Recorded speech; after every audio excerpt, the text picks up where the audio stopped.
तो सच हम बात करते हैं नॉइज पोल्यूशन के ऊपर। यानी ये किस तरह से पॉसिबल है कि अगर साउंड एक डिस्टरबेंस है मीडियम के अंदर, यानी हम कहते हैं जी साउंड क्या है, बेसिकली आवाज एक डिस्टरबेंस है मीडियम के अंदर। मीडियम से मुराद कि अगर आप आपके साइडों पे एयर पार्टिकल्स मौजूद हैं, तो अगर आप इन पे एयर पार्टिकल्स के ऊपर डिस्टरबेंस क्रिएट कराते हैं, ठीक है, यानी आपने यहाँ पे इनको डिस्टर्ब किया, ठीक है, उसके बाद ये डिस्टरबेंस नेक्स्ट पार्टिकल तक, फिर नेक्स्ट पार्टिकल तक, अब ये डिस्टरबेंस इस तरह से फ्लो करती है और इस चीज को हम कहते हैं जी this is called sound wave, ठीक है। अगर साउंड वेव एक डिस्टरबेंस है तो ये ऐसा क्यों है कि एक डिस्टरबेंस हमारे लिए एक प्लेजेंट इफेक्ट लेके आती है, यानी एक जो साउंड होती है वो हमारे लिए प्लेजेंट होती है, जिसको हम म्यूजिक का नाम देते हैं। हम कहते हैं जी हम एक कोई म्यूजिक सुन रहे हैं, ठीक है। और वही डिस्टरबेंस या उसी तरह की डिस्टरबेंस जो है, जब वो हम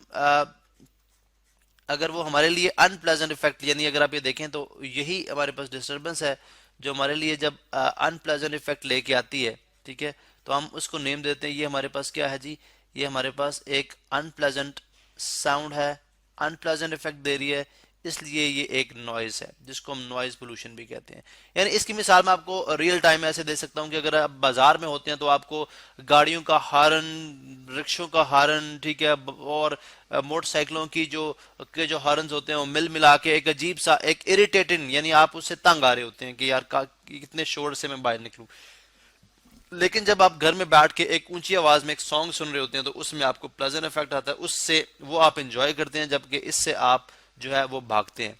जब हमने इसको क्लोजली स्टडी किया तो हमें ये बात समझ आई कि दोनों के अंदर जो वेव पैटर्न होते हैं, यानी अगर आप देखते हैं, लेट सपोज अगर आप एक म्यूजिक की बात करते हैं, ठीक है, म्यूजिक के अंदर लेट से आपके पास एक पियानो है या वट आपने म्यूजिक की बात की, उसके अंदर जो जो वेव का पैटर्न बनता है, अगर आप वो देखें तो बड़ा वो बड़ा एक ऑर्गेनाइज होता है, ठीक है। अगर आप ये देखें तो ये ऑर्गेनाइज पैटर्न है जो कि साउंड के केस में बन रहा है, कोई किसी तरह से भी पियानो हो सकती है। अब अगर आप यहाँ पे देखें तो ये एक ऑर्गेनाइज पैटर्न है जो कि हर हर साइकिल के अंदर रिपीट हो रहा है, ये इसमें भी रिपीट हो रहा है, इसमें भी रिपीट हो रहा है, इसमें भी रिपीट हो रहा है। इसका मतलब है जो एयर पार्टिकल्स को म्यूजिक के केस में वाइब्रेट कराया जाता है,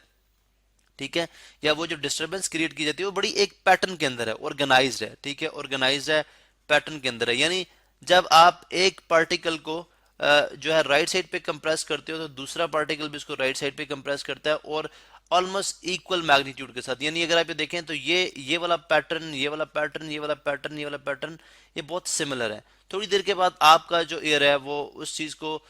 को उस पैटर्न को रिकॉग्नाइज करता है और वो एक प्लेजेंट साउंड की तरह से आपको सुनाई देती है, जिसको आप एंजॉय करते हैं। लेकिन जब आप हॉर्न का देखते हैं तो उसका पैटर्न तो बहुत अजीब सा है। मैं ऐसे ही ड्रॉ करता हूँ लाइक विदाउट एनी पैटर्न। यानी एक हॉर्न का पैटर्न क्या हो सकता है, एक हॉर्न यानी एक बाजार के अंदर जो जितने भी हॉर्न बाज रहे हैं उनका पैटर्न इस तरह से हो सकता है, ठीक है। ये वेव का पैटर्न है। अब अगर आप यहाँ पे देखें तो इसमें कोई भी ऐसा ऐसा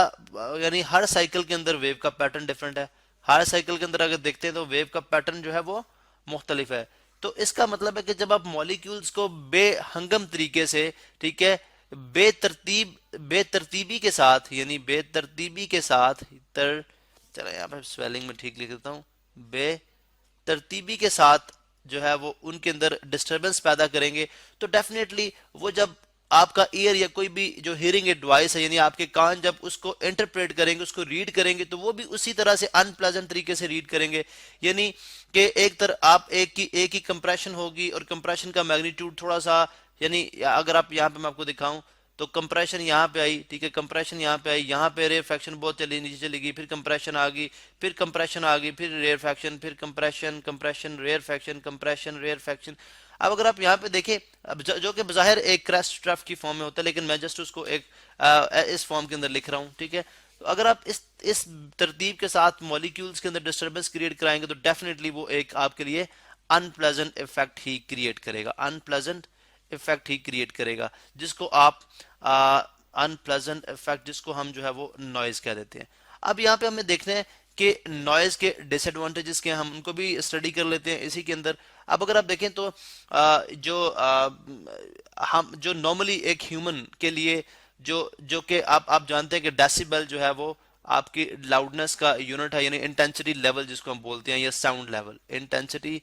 लेवल इंटेंसिटी लेवल और साउंड लेवल, यानी इस साउंड की कितनी इंटेंसिटी, इसका लेवल क्या है, क्या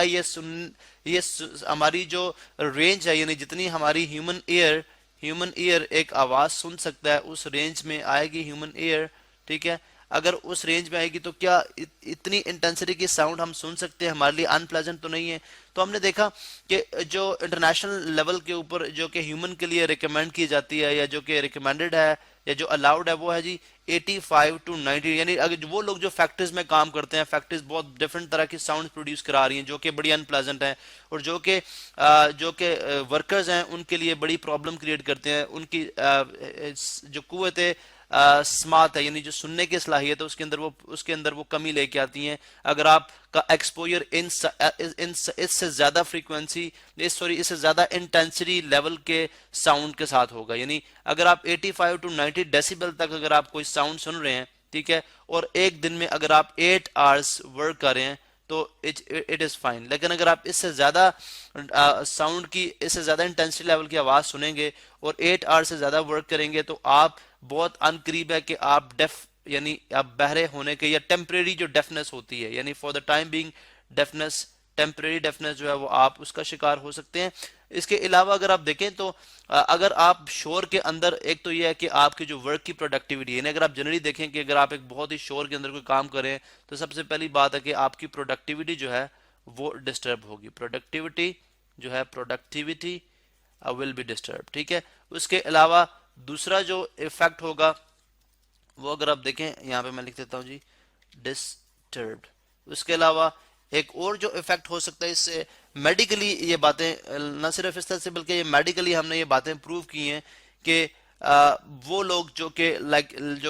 ड्राइवर्स हैं जो कि ऑल टाइम साउंड से उनका एक्सपोजर होता है, टेलीफोन ऑपरेटर हैं, ठीक है, टेलीफोन ऑपरेटर हैं जो कि ऑल टाइम्स कॉल सुन रहे हैं, ठीक है, ठीक है, इनकी इनकी जो हियरिंग एबिलिटी है, ठीक है, हियरिंग एबिलिटी जो है वो with the passage of time जो है वो कम होती जाती है। Hearing ability with the passage of time, यानी वक्त के साथ साथ उनकी हियरिंग एबिलिटी कम होती जाती है, क्योंकि अनप्लेजेंट इफेक्ट को सुन सुन के आपका ईयर जो है वो उसको जब रीड करता है, उसको जब इंटरप्रेट करता है तो वो उसको ज़्यादा मुश्किलात पेश आती हैं जिसकी वजह से उसकी उसकी परफॉर्मेंस भी जो है वो ख़राब होती है। अब ना सिर्फ आपकी हियरिंग एबिलिटी डिस्टर्ब होने से आपके कानों का मसला होगा, बल्कि इसके साथ साथ अगर आप देखें तो अदर जो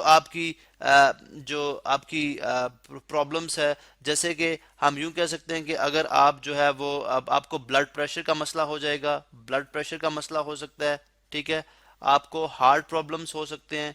ठीक है, हार्ट प्रॉब्लम, बिकॉज जब आपको साउंड्स प्रोड्यूस होती हैं तो आप जानते हैं कि साउंड की फ्रीक्वेंसीज भी होती हैं, साउंड वेव जो निकल के आती हैं उनकी फ्रीक्वेंसीज होती हैं, उनकी फ्रीक्वेंसी जब भी आपके हार्ट की जो मूवमेंट है उसकी फ्रीक्वेंसी के साथ मैच करती है, यानी फ्रीक्वेंसी क्या होती है कि कंप्लीट जो एक कंप्रेशन रेयर